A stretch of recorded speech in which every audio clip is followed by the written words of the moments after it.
So, you want to improve your climbing but don't know where to start. Have you had a few goes maybe and failed to see any improvement? Or maybe you started recently, got addicted, and now you've hit a plateau. I've watched thousands of people climb over the last 15 years and coached more than a few of them. I believe that I have come up with some simple solutions that cut through the complex and quite often oblique techniques that can be offered by those whose only claim to fame is to have climbed a solitary, difficult rock climb. Before we get started, I feel it's necessary to point out that the ideas in this video are what I think will help the most people that are new to climbing. There are many different and competing theories in regards to climbing technique, and you should research as many of them as you can to see what works for you. Also, my main focus is indoor bouldering, though the advice is applicable to other forms of climbing. I would say maybe do your training on an indoor wall and keep your outdoor sessions for pure enjoyment. With that disclaimer out of the way, let's move on to how we can improve our climbing. Before I explain the techniques that I use to help people improve, there is a shortcut that a number of people listening to this can utilize. If you are currently averaging less than one climb per week, then all you have to do is start climbing once per week. After watching people climb for decades, I'm pretty confident in saying that if you average less than once per week, you will struggle to see much improvement. If you only have one day a week that you can climb, and occasionally you cannot make that date, then you are averaging less than once a week. Even if the session is only 1 hour long, that is long enough to see gains over time. I promise that if you can keep up with this minimum number of sessions per week, then with very little extra thought or effort, you will be happy with your results. If you have ever thought of building your own house, have you considered what tools you would need? It certainly requires a wider variety of tools than I have ever owned. I doubt I could get very far with just a hammer. A climb or a boulder problem has the same issue. If you only possess one tool, say strength, then you are probably going to struggle somewhat. You need more tools, a lot more. I cannot name all of the climbing techniques. I doubt anyone can, and there's likely more yet to be discovered. I will list the main ones, but maybe don't stress over not being able to pull off techniques such as a double dyno or bicycle, at least until you've been climbing for at least a year and built up a good foundation of the basics. I refer to all the techniques I know as my climbing toolkit. If learning the entire glossary of climbing moves doesn't excite you, then there is an alternative tactic that can be utilized. It is called focusing on your weaknesses and is actually more difficult than it sounds. Correctly identifying what you are good at and what you are bad at is inherently tricky because you will always be biased towards your own opinions. One way, and probably the easiest, is to get a coach to watch you climb and tell you what your strengths and weaknesses are. This only works, however, if you listen to what they say. If I had a penny for every time I've said, "You are relatively strong for the grade you climb," and have met the response, "No, I'm weak," or I say, "You need to improve your footwork," and they say, "I have really good footwork," then I would be very rich. Occasionally, I do recommend that someone could benefit from getting stronger, but have strangely never had any pushback for that. Another, less certain method is to listen to what your friends say.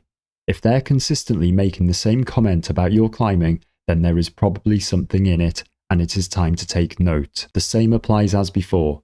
You have to take on board the comments rather than cast them out of hand. If that doesn't appeal to you, then you can rely on yourself. I believe that I have found a way to do this relatively easily. Anytime you have an excuse as to why you cannot do something, stop. These excuses can sound like, "I'm no good on slabs," or "I'm no good in caves," or "I'm not tall enough," and so on. Again, stop.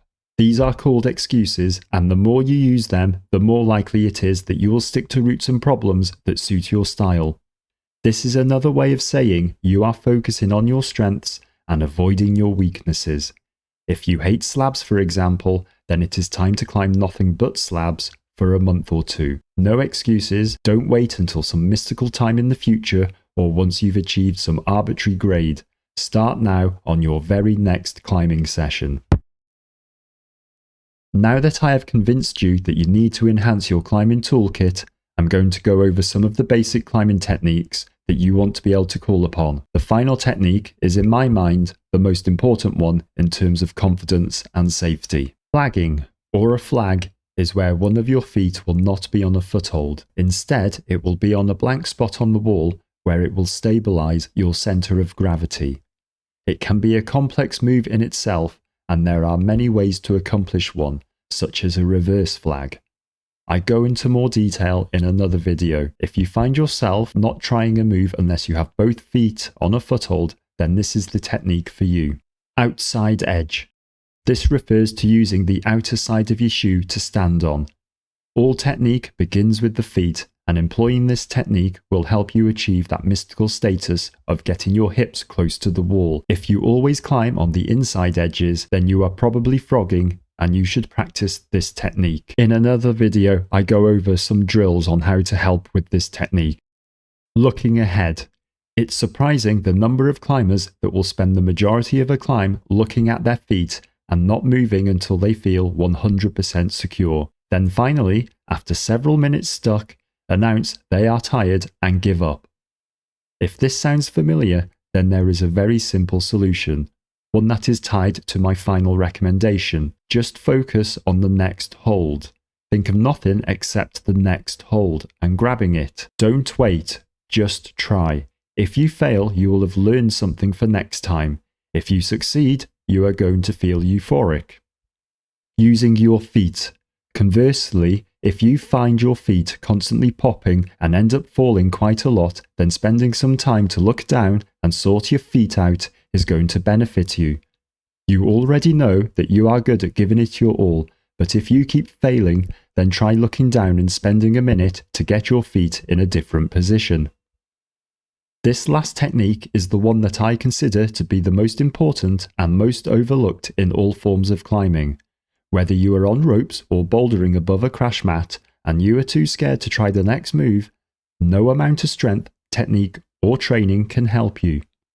This is the biggest block to progress for newer climbers, and it is solvable, but it can be tricky, especially if you're climbing at a wall that doesn't allow you to practice falls or enforces a policy that you must always climb down a problem. If you want to improve your climbing, then treat falling like any other skill in your climbing toolbox. The more you practice it, the better you will be at it. You are much more likely to have an accident, either on ropes or bouldering, when something unexpected happens and you fall without having practiced falling. You will likely tense up or panic, and this is when things can go wrong. At my wall, I encourage climbers to practice their falls, after teaching them the proper technique, of course. Check out my video on falling.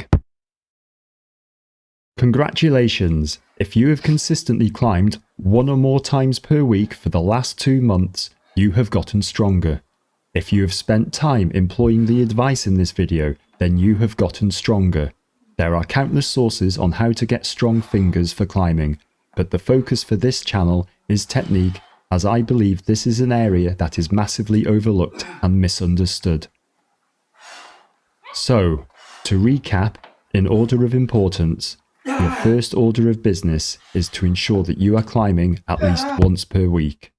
If you are really keen but have only just begun your climbing adventure, then try not to overdo it and climb more than 3 times a week. Next, you want to start building your climbing toolkit. This video recommends starting with flagging and using the outside edge of your shoe. Then either spend time looking ahead or looking at your feet. Choose the one that applies to you. The final tool that I regard as the most important is fall practice. This doesn't mean you should be flinging yourself off the wall, but dropping in a controlled manner. I have a video that demonstrates this for bouldering, but please seek professional advice before trying this. Thank you for making it this far, and if you enjoyed this video, consider giving it a thumbs up. And if you think this channel could help you in the future, then please consider subscribing.